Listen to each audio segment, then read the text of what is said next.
우리는 오늘 제496주년 종교개혁주의를 맞이하게 됐습니다.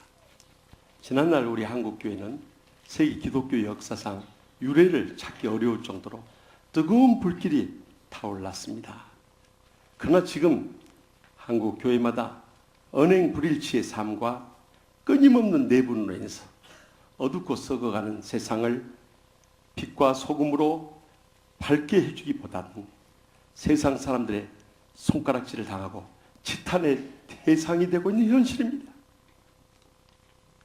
1517년 마틴 루터를 비롯한 종교개혁자들은 에클레시아 셈펠 레포만다, 교회는 항상 개혁되어야 한다는 이 캐치프레이즈를 내걸고 교회를 개혁시켜 왔습니다. 그들은 목숨을 걸고 교회를 새롭게 일으켜 세웠습니다. 그런데 말세의 교회들은 썩어 빠진 전통과 거칠에 얽매여서 더 이상의 변화도 부흥도 일어나지 않는 설구픈 현실 가운데 직면해 있습니다. 그래서 지난날의 개혁신앙이 그 어느 때보다 절실히 필요한 때를 우리는 살아가고 있습니다. 그런데 오늘 본문은 우리의 가장 약한 부분을 일깨워주는 치유의 기도를 가르쳐주고 있습니다. 홍해를 건넌 이스라엘 백성들은 수두 광야를 걸쳐서 사흘길을 걸었는데요, 물을 얻지 못했어요. 뜨거운 사막 지역에 이 물을 얻지 못하니까 얼마나 기갈에 시달렸겠어요. 그러다가 물을 마시지 마라라는 곳에 이르게 되었어요. 이 마라라는 뜻은 히브리어로 쓴 것이라는 뜻인데, 그들은 그것도 모르고 물을 만났다고 흥분하고 감격했어요. 그러나 막상 그 물을 마셨을 때 너무나 써서 도저히 마실 수가 없는 거예요. 지금도 이스라엘에 가면 그 마라의 우물이 그대로 보존되어 있는데요, 지난번 일코스, 이집트, 이스라엘, 로마 성지순례 갔을 때 그 마라의 우물을 실제로 목격하고 이제는 폐허가 된 그 우물을 확인하고 돌아온 적이 있습니다. 이것은 성경의 기록이 다 역사적인 사실임을 그대로 증명해 보이는 또 하나의 증거가 아닐 수 없는 것입니다. 그런데 이 이스라엘 백성들이 물이 쓰다고 또 모세에게 우리가 무엇을 마셔야 하느냐고 원망을 쏟아놓습니다. 여러분, 지금 광야의 기적을 체험한 지 3주가 지난 것도 아니고 3개월이 지난 것도 아니고 3년이 지난 것도 아니에요. 불과 사흘밖에 안 됐는데 그들이 목격했던 기적이 그들의 내리에서 사라지기도 전에 불평하고 있으니 얼마나 안타까운 일입니까? 그때 모세는 본문 25절 상반절의 말씀을 다 같이 읽겠습니다. 모세가 여호와께 부르짖었더니 여호와께서 그에게 한 나무를 가르치시니 그가 물에 던지니 물이 달게 되었더라. 아멘. 모세는 홍해의 죽음 앞에서도 이스라엘 백성들이 불평하고 원망할 때 하나님 앞에 부르짖어서 하나님이 어떻게 기적적으로 그들을 구원해 주시는가 경험했기 때문에 그 느낌 아니까 또다시 부르짖기 시작한 거예요. 그랬더니 하나님께서 한 나무를 지시하십니다. 그래서 그 나무를 썸문에 넣었더니 달게 치유되는 놀라운 기적의 역사를 체험하게 된 것입니다. 그렇다면 이 나무가 무엇을 의미하기에 그 썸문을 달게 할 수 있었을까요? 예수님의 제자들, 그 사도들의 뒤를 이어서 초대교회를 이끌어갔던 고대 교부들은 이 나무가 바로 예수 그리스도의 십자가를 상징한다고 해석하고 있습니다. 그래서 베드로전서 2장 24절에 친히 나무에 달려 그 몸으로 우리 죄를 담당하셨으니 이는 우리로 죄에 대하여 죽고 의에 대하여 살게 하려 하심이라. 그가 채찍에 맞음으로 너희는 나음을 얻은다니 라고 증거하지 않습니까? 예수님께서는 십자가에서 우리 모두의 영혼의 죄악과 마음의 상처와 육신의 질병조차도 다 대신 주셨던 것입니다. 그래서 예수님께서 십자가에서 돌아가셨다가 다시 살아나심으로 인해서 우리의 모든 영혼 육의 치유가 이루어지게 된 것입니다. 이것을 전인치유라고 하는 것입니다. 그런데 당시 중세 교회들은 이 십자가의 온전한 복음을 깨닫지도 못하고 믿지도 않고 증거하지도 않았습니다. 오직 인간의 수행과 또 율법의 행위로 의롭다움을 받는다고 착각했기 때문에 그들의 마음속에 구원의 기쁨과 감격은 찾을 수가 없었습니다. 종교개혁자인 마틴 루터도 로마 캐톨릭 교회의 신부였는데 그 마음에 참된 평안이 없어서 지난번 일코스 우리 성지순례에서도 방문한 적이 있습니다만 로마에 있는 성계단교회를 유리조각 파편이 있는 가운데 무릎으로 걸어서 올라가면서 고행을 하며 무언가 참된 평안을 얻어보려고 하는데 그의 마음속에 어떤 감동도 없었어요. 그런데 한순간 주님의 은혜의 빛이 그를 사로잡으면서 로마서 1장 17절 말씀이 떠오른 것이 복음에는 하나님의 의가 나타나서 믿음으로 믿음에 이르게 하나니 기록된 바 오직 의는 믿음으로 말미암아 살리라 함과 같으리라. 이 말씀을 떠올린 순간에 그의 심령 속에 우리 인간의 행위로 구원받는 것이 아니라 오직 십자가의 대속의 은혜를 믿음으로 구원받는 확신을 가지면서 구원의 기쁨과 감격이 차고 넘치게 된 것입니다. 그래서 그는 그 자리에 일어나서 지금까지 로마 캐톨릭의 잘못된 가르침에 반박하면서 오직 성경으로, 오직 믿음으로, 오직 은혜로, 오직 주의 영광을 위하여 종교개혁을 일으켰던 것입니다. 그런데 오늘날 우리 한국교회도 지금까지 영적으로 은혜 받으라, 또 육적으로 축복 받으라 강조해 왔어요. 그래서 많은 사람들이 은혜도 받고 축복도 누리고 또 중한 직분도 받고 신앙생활을 하고 있어요. 그러나 이 마음에 치유를 받는 것에 대해서 무지하고 전혀 터치를 못함으로 인해서 예수를 오래 믿고 은혜 축복 많이 받고 중한 직분 받은 사람들이 오히려 성령의 역사는 죄의 걸림돌이 될 때가 얼마나 많냐. 자기도 영적으로 죽어가면서 하나님의 교회의 암적 존재로 살아가는 사람이 이 땅에 너무도 많이 있어요. 큰 수술을 마친 환자가 회복실로 오자 간호사가 빨리 깨어나라고 자꾸 말을 시켰어요. 아줌마 정신이 드세요? 아줌마 이름이 뭐예요? 이름 좀 말해보세요. 이름 아세요? 그러자 눈을 뜬 그 아줌마가 한 말도 안 하는 거예요. 그러자 이 간호사가 지쳐서 밖으로 나갔어. 그때 남편이 당신 정신 차렸어? 고개를 끄덕끄덕. 근데 왜 아무 말도 안 했어? 그러자 아내가 퉁명스럽게 그러답니다. 내가 이래봬도 이대 나온 여자야. 그런데 유치하게 정신 들었냐? 이름이 뭐냐? 나 그따위 질문 대답하기도 싫어서 안 했다는 거예요. 여러분 거기서 이대 나온 거하고 정신 들었냐? 이름이 뭐냐 확인한 거하고 뭔 상관이 있습니까?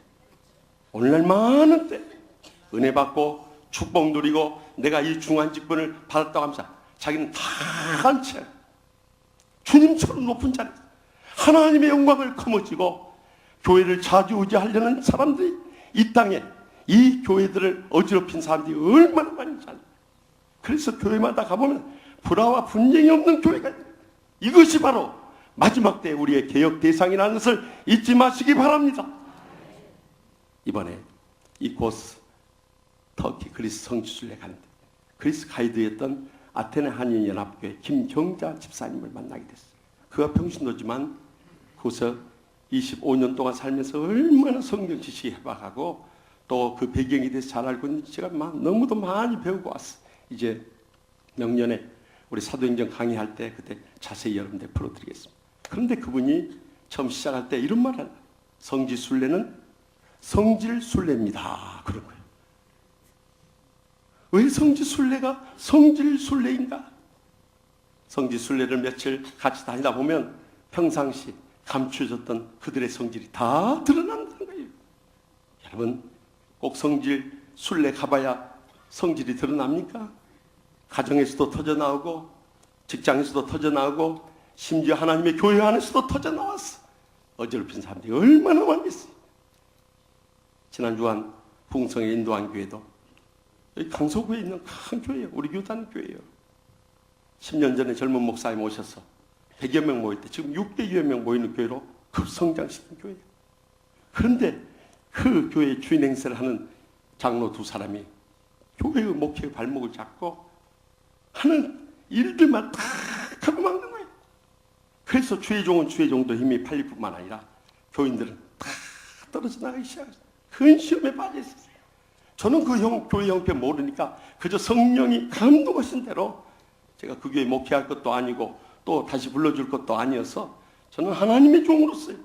그 개인을 치유하고 가정을 치유하고 교회를 치유하는 저희 혼신의 불소 눈물로 호소하면서 그들을 치유하고 돌아올 수 있었어요. 여러분, 오늘날 한국교회 문제는요, 다 지난날에 마음의 상처와 결핍으로 인해서 그것이 자신의 성격과 행동들이 다 터져나오는 거예요. 자기만 불행한 것이 아니라 주위 사람들, 온 교회를 다 고통으로 몰고 가고 있는 불행한 현실이에요. 그래서 최근에 정신과 의사인 이 조지 밸런트 하버드 의대 교수가요, 행복의 비결이라는 책을 썼는데요. 미국의 20대 젊은이 268명을 대상으로 지난 75년에서 연구를 계속 지속해 온 거예요. 그랬더니 어린 시절의 사랑의 경험이 그들의 성격이나 행동 형성과 그들의 일생에 결정적인 영향을 미치고 있다는 증거를 제시하고 있어요. 특별히 아버지와 관계가 원만하지 못했던 사람들이 결혼 생활도 원만하지 못하더라고요. 어머니와 관계가 불편했던 분들이 결국 늙어서 치매도 빨리 오더라고요. 또 사랑받지 못했던 사람들이 사랑한 사람들보다도 70세 돼서 우울증에 걸릴 확률이 8배나 있다는 거예요. 결론은 모든 행복의 근원은 사랑에서 오는 것이며 그 이상도 그 이하도 없다는 결론을 그 책에서 밝히고 있어요. 지난날 우리의 사랑의 상처와 결핍이 주님 앞에 나와서 십자가의 복음을 통해서 치유받지 않으면 결코 회복될 길이 없는 것입니다. 자신만 불행과 고통에서 헤어나오지 못한 것이 아니라 우리 주위의 모든 사람들을 고통과 불행으로 몰고 가는 거예요. 그렇기 때문에 우리는 매주일 주님 앞에 나와서 예배 드리면서 십자가의 사랑을 가슴속 느끼고 말씀을 받을 때 웃음과 눈물의 감격 속에서 치유받고 회복될 수 있길 바랍니다. 또 우리 교회에서 하는 치유 프로그램들 얼마나 많이 있어요. 개인을 치유하는 치유동산이나 부부를 치유하는 부부 행복동산이나 아버지 학교나 어머니 학교나 주말하기 세미나 등을 통해서 여러분들의 지난날 상처가 치유되고 회복될 때 비로소 여러분들 천국의 삶을 새롭게 회복하게 될 것입니다. 여러분들이 그 치유받기 원하는 치유의 기도를 드리게 될 때 그때 성령님이 여러분 가운데 역사하셔서 우리를 통해서 가정도 천국같이 회복시켜 주시고요, 세상도 천국같이 변화시켜 주시고요, 또 하나님의 교회도 천국 같은 교회로서 마지막 때 사명 감당하며 크게 쓰임받게 될 줄 확실히 믿습니다. 계속해서 본문 25절 하반절 말씀 다 같이 읽겠습니다. 거기서 여호와께서 그들을 위하여 법도와 율례를 정하시고 그들을 시험하실세. 아멘. 하나님께서는 이스라엘 백성들을 위하여 그들이 광야 생활을 해나가는데 필요한 법도와 율례를 정하셨어요. 여기 나오는 법도는 히브리어로 호크라고 해서 새겨놓은 것, 정한 것, 선포한 것이라는 뜻이 있어요. 다시 말하면 이스라엘 백성들이 범죄하지 않도록 하나님께서 예방한 뜻으로 세우는 일반 율법을 말하는 거예요. 그 다음에 나오는 율례는 히브리어로 미시파트라고 해서 재판하는 것, 또 통치하는 것이라는 뜻을 가지고 있는데요. 이스라엘 백성들이 실제로 범죄했을 때 그들의 사건을 판결하는 재판법을 의미했던 거예요. 그래서 이 예방도 하고 또 치유도 하는 이 법도와 율례를 정하시고 그들을 시험하셨다는 것은 마라의 쓴물 사건이 하나님께서 이스라엘 백성들을 성숙한 신앙의 사람으로 세우기 위해서 연단하셨다는 것을 증거하고 있는 것입니다. 그렇습니다. 하나님께서는 우리 하나님의 자녀들이 하나님 말씀 지켜 행하도록 우리의 일생도록 이 광야 같은 세상 가운데서 우리를 연단하고 계시는 것입니다. 왜냐하면 우리가 말씀을 지켜 행할 때 비로소 진정으로 은혜롭고요, 축복되고요, 행복의 감격 속에 살 수 있기 때문인 것입니다. 한 집사님이 목사님을 찾아왔어. 불만을 쏟아놨어. 목사님, 저 목사님께서 가르쳐주는 대로 매일 큐티하면서 성경이 있습니다. 그런데 왜 내 삶 가운데 문제가 끊이지 않습니까? 어떻게 이 모든 문제를 극복해 나가야 됩니까? 그때 목사님이 이렇게 말씀하셨습니다. 말씀을 읽기만 하지 말고 그 말씀대로 사십시오. 그러면 하나님께서 집사님의 삶 가운데 역사하여 주셔서 모든 문제를 해결해 나갈 수 있을 것입니다. 그렇습니다. 모든 문제의 답은 성경 안에 있습니다. 이 말씀을 아는데 그치지 말고 이제는 실제로 지켜 행해 나갈 수 있길 바랍니다. 이것이 우리 인생의 선택의 관건입니다. 그래서 영국의 웨스트민스터 교회의 담임 목사셨고 복음주의 설교자인 마틴 로이드 존스 목사님은 말하기를 가짜 그리스도인들은 세 가지 특징이 있다는 거예요. 첫째는 말씀에 귀를 기울이지 않고요. 둘째는 말씀을 자기 마음대로 받아들이고요. 셋째는 말씀을 듣고도 지켜 행하지 않기 때문에 삶의 어떤 변화도 열매도 기대할 수 없다는 거예요. 그러나 우리가 이 말씀을 새롭게 회복하고 지켜 행하기만 하면 거기서부터 하나님의 복이 임하게 될 줄 믿으시기 바랍니다. 예전에 미국의 LA 동양 선교교회를 담임하셨던 임동선 올로 목사님 이런 설교를 하는 것을 전해 들은 적이 있어요. 교인 중에 흑인 동네에서 가게라는 집사님이 계셨어요. 일반적으로 우리 한국 사람들은 한국에서 살 때부터 흑인들에 대해서 아주 무시하고 비하하는 그런 감정들이 있어요. 그래서 미국에서 살면서도 그런 한인들이 많다는 거예요. 그런데 이 집사님은 주님의 십자가의 사랑을 체험했기 때문에 하나님의 말씀대로 원수도 사랑하며 그들을 불쌍히 여기며 그들을 사랑으로 잘 섬겨왔어요. 그런데 문제는 1992년 라드니 킹 이 구타 사건으로 인해서 흑인 폭동이 일어나게 됐어요. 그래서 이 흑인들이 만만한 한인들 가게 불을 지르고 파괴를 하고 약탈을 일삼면서 모든 상점 물건들 싹 쓸어갈 정도의 큰 폭동이 일어났어요. 그런데 그 흑인들이 그렇게 가게들을 약탈하면서도 어떤 가게는 동그라미를 치다. 그리고 그 가게는 절대 손대지 못하도록 그들이 막아줬어요. 그 중에 하나가 이 집사님 가게였어요. 평소에 흑인들을 한 형제처럼 사랑으로 섬겼던 하나님의 말씀대로 실천했던 그 예수의 사랑에 감동을 받은 흑인들이 이 집만은 우리 형제 집이니까 지켜줘야 한다. 동그라미처럼. 폭동이 다 끝난 다음에 이제 내 가게가 완전히 털렸을 거다 돌아왔을 때 가게는 그대로 보존돼 있어.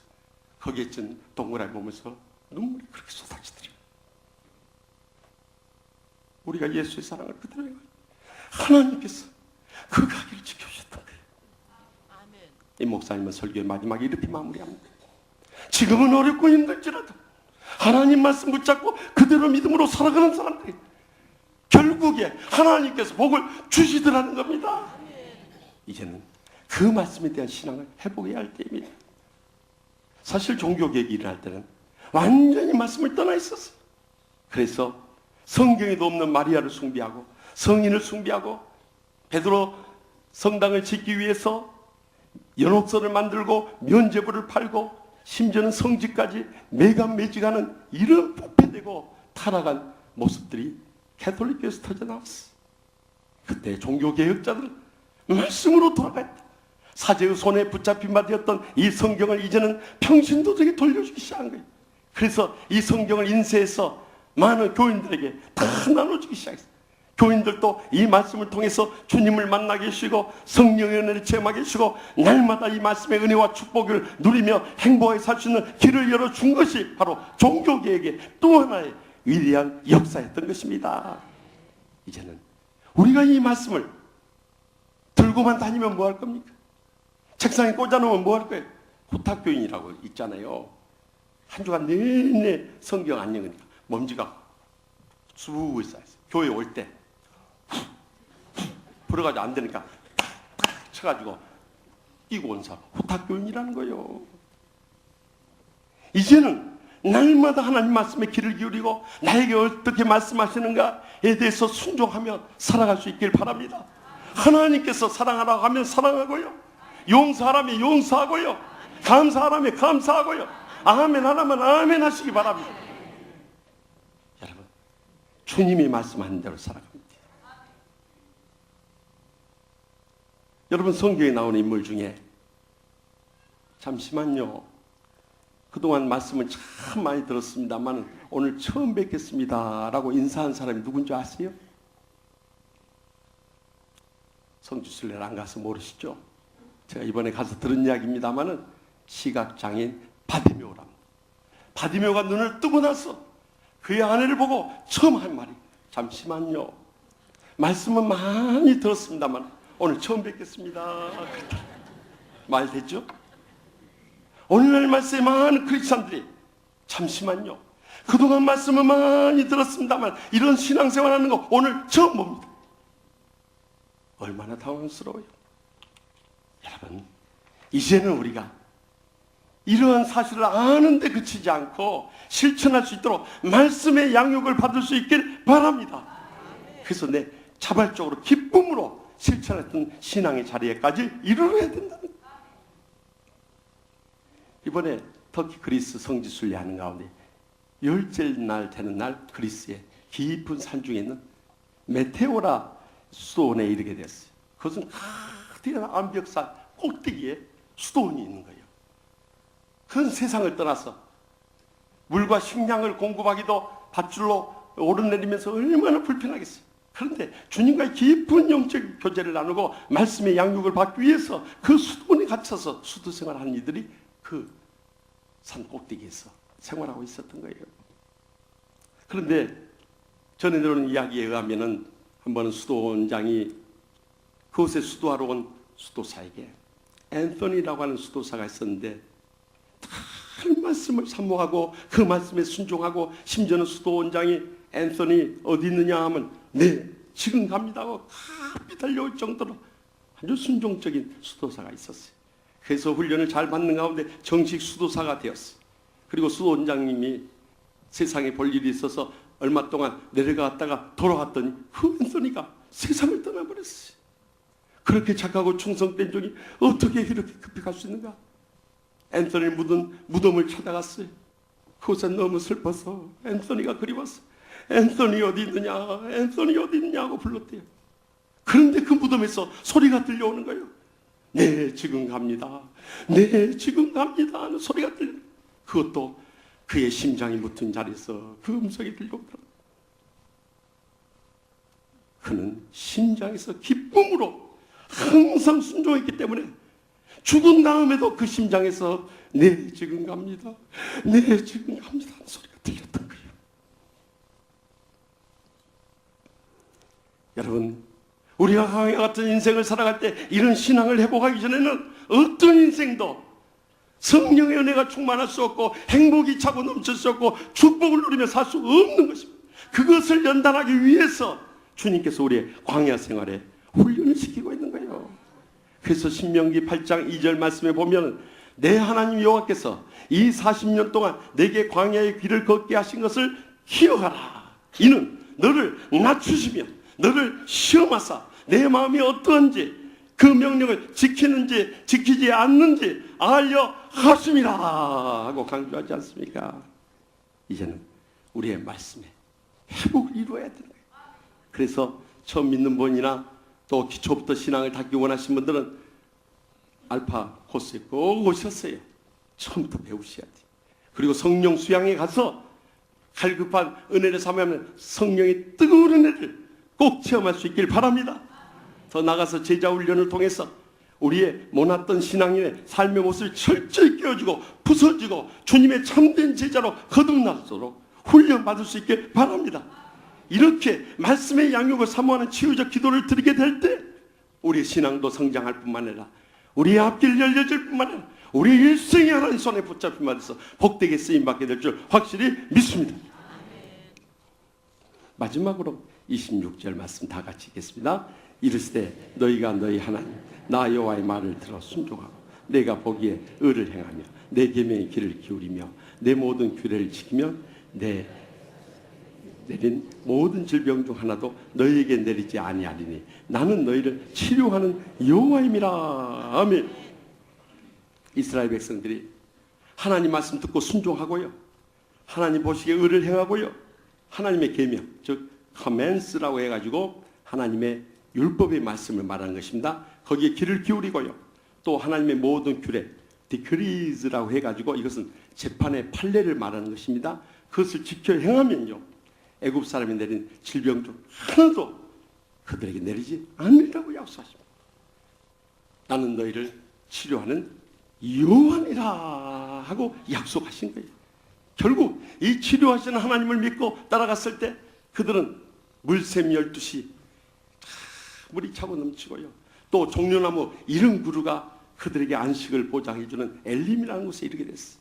여기 물샘 12는 12지파를 상징하고요. 또 이 종려나무 70그루는 70인의 장로를 의미하는데요. 각 지파마다 물샘이 하나씩 있어서 그들의 기가를 충분히 해소하게 되고요. 또 종려나무 그늘하에서 각 장로들 중심으로 해서 다 모여서 평안한 안식을 누릴 수 있었던 거예요. 오늘날 있었어.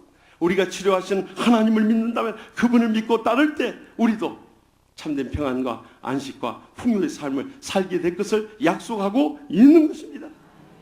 그러면 우리만 은혜 받고 축복 누리고 행복하게 살아서는 안 돼. 우리 주위의 고통 가운데 불행을 느끼고 죽어가는 사람들이 얼마나 많이 있습니다.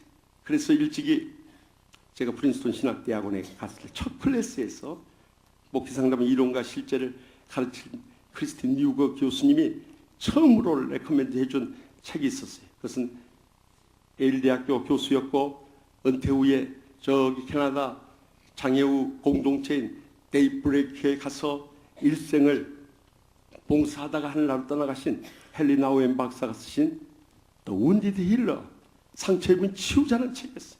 저는 그 책을 추천받고 서점에 사가지고 와서 그날 밤새워서 이 조그만 책이기 때문에 읽었어요. 그 내용의 주된 내용은 이거예요. 예수님께서 십자가에서 우리의 모든 상처를 대신 지시고 부활하심으로 상처 입은 치유자의 첫 열매가 되었듯이 우리 모든 크리스찬들도 지난날의 상처가 치유받고 우리 주의 고통과 불행 가운데 살아가는 사람들 치유하는 상처 입은 치유자로 드려져야 한다는 거였어요. 그래서 저 자신 목회를 하면서도 불신 영혼을 구해내고 상처 입은 치유자를 치유하고 질병의 고통 가운데 있는 환우들의 아픔을 함께 느끼면서 정말 이 치유 사역을 열심히 매진하지 않을 수 없었던 것이죠. 이번 성지순례 떠나기 바로 전주 금요일 성금요 심야 기도회 전에 한 권사님이 아들 집사님을 내외하고 저를 찾아왔어요. 눈물을 흘리면서 아들이 악성 종양에 걸려서 뇌종양으로 인해서 직경 6cm 암이 머리에 다 퍼지도록 몰랐다는 거예요. 그래서 죽게 됐는데 목사님 사랑하는 아들을 위해서 기도 좀 해주십시오. 그랬어요. 그 집사님은요 평소에 정말 덩치도 크고 건장하고요 건강한 청년이었어요. 그런데 이제 결혼하고 신혼 살림에 막 행복의 꿈에 부풀고 또 귀여운 딸아이까지 낳았는데 조금 전에 올라온 형제예요. 그런데 죽게 됐으니 어떻게 하면 좋아요? 그래서 내가 그 집사님께 그렇게 말했어요. 집사님, 지금까지 이렇게 건강했던 집사님이 갑작스레 뇌종양으로 죽게 된 것은 하나님의 뜻이 있습니다. 하나님께서 이 일 가운데 역사하고 계시니까 하나님께서 우리를 어떻게 사랑하시고 어떻게 은혜 베푸시고 어떻게 기적적으로 응답하기를 원하시는지 그걸 영적으로 분별할 수 있길 바랍니다. 하나님께서 마지막에 이 집사님에게 영적인 깊은 체험을 주셔서 크게 쓰시고자 원하신 뜻이 있는 줄 믿습니다. 이제는 주님 앞에 다 맡깁시다 하고 간절히 기도해야 됐어요. 그래서 그 다음날 병원에 입원해서 그 다음 주 월요일에 저희들 성지순례 떠나 있는 동안 수술을 받았어요. 저희들은 그곳에 가서도 우리 목사님들 계속 기도했었기 때문에 카톡을 통해서 소식을 들을 수 있어요. 12시간에 걸쳐서 뇌 수술 받고 종양을 다 제거했다. 그래서 성지순례 다녀오자마자 금요 심야기대 끝나고 바로 세브란스 병원으로 신방을 갔어요. 저희를 반가이 맞아준대. 수술은 잘 끝났는데 지금 악성 종양이라는 그 결과가 어떻게 나올지가 귀추의 주목이 되는 거예요. 그조차도 주님 앞에 다 맡기고 기도하십시다. 지난 월요일날 그 결과가 나왔는데 어떻게 나왔게요? 불과 3주 사이에 악성 뇌종양을 양성으로 주님께서 바꿔 놓으신 것입니다. 여러분, 하나님은 지금도 우리를 치료하고 계신다는 것을 잊지 마시기 바랍니다. 우리 개인만 치료한 것이 아니라 우리의 가정도 치유하고 이 썩어가는 세상도 치유하기를 원하시는 것입니다. 지난날 종교개혁자들은 교회뿐만 아니라 세상까지도 개혁하며 살아갔어요. 그만큼 영향력을 미친 사람이었어요. 스코틀랜드에서 종교개혁을 일으켰던 존 낙스는요, 한 사람의 기도는 한 민족보다 강하다고 외치면서요, 그때 당시 영국을 통치하고 있던 메리 여왕이 불의해가지고 그 부패한 캐톨릭 교회를 옹호하면서 신앙으로 살려고 하는 개신교인들을 얼마나 핍박하고 화형에 처했는지 모릅니다. 그의 대적에서 맞서서 목숨을 걸고 싸운 거예요. 결국 체포되어서 19개월 동안 감옥 생활을, 고통을 겪어야 했어요. 결국 그를 반역죄인으로 몰아서 죽이고자 의회에 세웠지만 그는 담대히 의회원들을 향해서 외쳤어요. 저는 하나님이 말씀한 대로 진리의 근거에서 살아가기 원하고 이 땅에 고통당하는 이들을 위해서 저의 생명조차도 아까우지 않습니다. 그가 하는 말이 조금도 흠잡을 데가 없거든요. 결국 무죄 선고를 내서 석방이 됐어요. 그러자 그날부터 그는 메리 여왕이 사는 궁궐을 향해서 그렇게 기도했어요. 하나님 아버지, 스코틀랜드를 제게 주시옵소서. 그렇지 않다면 저를 불러가 주시옵소서 하고 주님 앞에 울부짖었어요. 그러던 가운데 어느 날 메리 여왕이 병에 걸리게 되고 죽게 됐어요. 그가 죽게 되었을 때 그는 이렇게 보였어요. 존 낙스 한 사람의 기도가 100만군보다 무섭고 두려웠다고 고백했어요. 결국 그렇게 메리 양은 세상을 떠나고 말았어요. 결국 수많은 크리스천들을 이 존 낙스가 살려냈을 뿐만 아니라 지금까지도 스코틀랜드는 신실한 크리스천 국가로 남아있을 수 있게 된 거예요. 여러분, 이제 우리가 여기서 안주하고 있으면 안 돼요. 치유 사역을 본격적으로 해나가야 돼요. 우리를 통해서 수많은 사람들을 치유하고 회복시키기 원하십니다. 그렇기 때문에 우리는 새벽이나 낮이나 밤이나 우리가 치유해야 할 상대들 놓고 주님 앞에 믿음으로 간절히 부르실 수 있기를 바랍니다. 그럴 때 우리를 통해서 치유의 놀라운 역사들이 계속적으로 일어나게 될 것입니다. 그래서 야고보서 5장 15절에서 16절에 믿음의 기도는 병든 자를 구원하리니 주께서 그를 일으키시리라. 혹시 죄를 범하였을지라도 사하심을 얻으리라. 그러므로 너희 죄를 서로 고백하며 병 낫기를 위하여 서로 기도하라. 의인의 간구는 역사하는 힘이 많으리라. 여러분, 이 믿음을 가지고 우리 끝까지 기도하면서 이 치유 사역을 일생토록 이루어 나갈 수 있길 바랍니다. 부족한 종이 치유하는 교회 부임한 지 벌써 14년째 되었습니다. 저는 치유하는 교회가 처음부터 그렇게 힘든 교회인 줄 모르고 왔습니다. 와서 보니까 흔지 않는 고소 고발을 해서 기네스북에 오를 정도로 정말 마귀들이 득실거리는 동마종과 같았습니다. 그래서 새벽에 엎드릴 때마다 하나님 앞에 그렇게 기도했어요. 하나님 아버지, 제 힘으로 도저히 이 교회를 목회해 갈 수가 없습니다. 하나님 아버지, 저 좀 불쌍히 여기시고 도와주시옵소서. 눈물로 부르지 않을 수 없어요. 그때 하나님께서 오늘 본문에 이 치유의 원리를 영감으로 보여주셨습니다. 먼저 마음이 치유받지 않으면 안 된다. 그래서 어떻게 하면 그 상한 마음, 썩어져가는 마음을 치유하고 회복할 수 있을 것이. 저는 매 강단마다 웃음과 눈물로서 여러분을 향해서 울부짖으며 설교해 왔습니다. 그리고 치유 프로그램들 통해서 여러분의 상처받은 마음이 치유되도록 저희 최선을 다해서 치유 목표를 해왔습니다.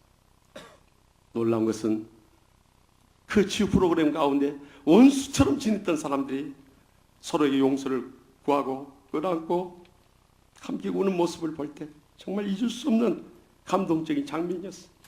또 이혼하기로 약속하고 그 부부 프로그램에 왔던 부부들이 치유되고 회복돼서 서로 자기가 잘못해서 그랬다고 용서를 구하면서 가정이 회복되는 감격스러운 모습들도 많이 먹게 됐습니다. 이렇게 십자가의 복음의 치유가 아니고는 회복될 길이 없었어요. 더 나가서 말씀으로 양육되지 않으면 안 됐어요. 그래서 제자훈련 프로그램도 있었지만은 알파 코스 통해서 특별히 처음 믿는 분들, 또 오랫동안 믿었지만은 성령의 체험이 없고 성경의 지식이 없는 분들이 그곳에 와서 많은 걸 배웠어요. 특별히 성령 수양의 가운데는 밤을 지새면서 주님 앞에 주의 은혜를 사모하며 눈물로 부르짖는 가운데 성경을 받는 분도 있고 병 고침을 받는 분도 있고 방언의 은사를 받는 분도 있고 입신에까지 이르는 기적적인 사건들이 벌어지는 것을 보면서 우리는 눈물로 감격하며 감사하지 않을 수 없어요. 그러나 우리만 은혜 받고 축복받는다 할 수가 없어요. 이제는 우리가 치유 사역을 이루어야 할 때다 해서 예수님이 모범을 보여주셨듯이 상처 입은 치유자로서 우리는 수많은 고통 중에 있는 형제들을 위해서 눈물로 기도하며 사랑으로 치유하는 가운데 얼마나 많은 기적적인 사건들을 목격했습니까? 하나님이 치료하시는 여호와시기 때문에 우리를 통해서 이 놀라운 치유의 기적을 이루고 계셨던 것입니다. 여러분 한 분 한 분들이 그 기적 가운데 지금까지 살아오신 분들이 그러다 보니까 지난 14년의 치유 목회가 어느덧 한순간에 다 지나갔어요. 그러는 가운데 우리는 그 극심한 시련 속에서도 사탄의 역사 다 물리치고요. 교회를 새롭게 치유하고 개혁하고요. 뜨겁게 부흥하고요. 이 영광스러워 복된 새 성전 건축하고요. 더욱이 지난날의 그 하곡동 교회의 오명을 싣기 위해서 우리는 기도하는 가운데 당회와 공동회의를 통해서 정식으로 치유하는 교회라는 명칭을 새롭게 얻게 된 것입니다. 그런데 지금까지 역사하신 하나님의 뜻이 있음에도 불구하고 계속해서 거스르면서 마치 이스라엘 백성들이 광야 생활하면서 지난날 죄악 세상 애굽을 그리워하듯이 이 하곡동의 명칭에 집착을 가진 사람들이 있어요. 얼마나 안타까운 일이죠. 그래서 주님께서 안 되겠다 생각했는지 얼마 전에 발표된 내용을 보니까 안전행정부가 이제는 과거 주소 다 없애버리고 미국 등 선진국의 그 관례를 따라서 도로명 주소를 전면 내년부터 실시하도록 하다를 내렸어요. 그래서 우리 교회 이제 주소가요. 전에는 서울특별시 강서구 하곡동 346-46번지인데 이제는 하곡동이라 이름은 이 땅에서 찾을 길이 없어요. 서울특별시 강서구 강서로 15길 37번지로 바뀌었어요. 적어놓으세요. 적을 필요도 없어요. 주보에 나와 있어요. 사랑하는 성도 여러분, 종교개혁이 무엇입니까? 무엇 때문에 지난날 우리 선조들이 피를 흘리며 하나님의 교회를 개혁하고 치유하고 세워나갔습니까? 과거에 썩어빠진 전통 이제는 무너뜨리고 내 아집 다 죽어지고 성령님이 우리를 어떻게 인도하시고 역사하시고 영광 거두신가에 철저히 복종할 수 있길 바랍니다. 그러기 위해서는 우리 자신들이 십자가의 복음으로 치유를 받고요. 말씀의 양육을 받고요. 이제는 남은 생에 얼마나 살지 알 수 없지만 치유 사역을 이루어 나갈 때 바로 거기에 이 치유적 기도에 우리의 삶 가운데 나타나는 하나님의 뜻이 있고 종교개혁에 그 신앙을 이어가는 풍성한 복된 열매가 함께할 줄로 믿습니다.